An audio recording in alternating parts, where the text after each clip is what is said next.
eve of Nigeria's Democracy Day, the ruling All Progressives Congress is reeling out its scorecard. But the PDP says the president should not bother to address the country.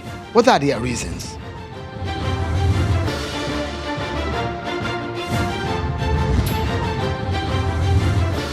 Former boss of the Independent National Electoral Commission, Jega, expressed his concerns ahead of Nigeria's general election in 2019. He said there are roadblocks ahead.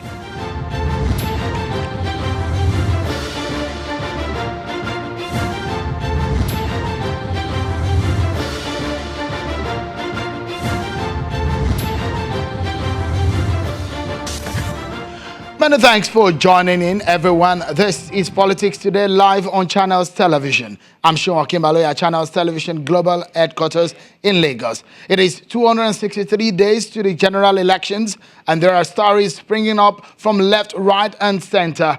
But we kick off with a strong message from a man who knows the Nigerian electoral process too much.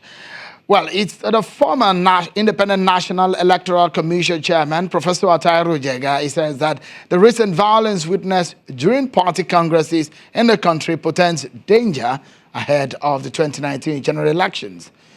He said if left unchecked, more troubles ahead. Professor Jega says cases of hate speeches and delay in the passage of the electoral legal framework are capable of eroding credibility and threatening the nation's elections next year. The first issue of concern and a major challenge is the issue of violence. And there is no better illustration of this than what has happened in many of the recent party congresses. And really, these portend danger.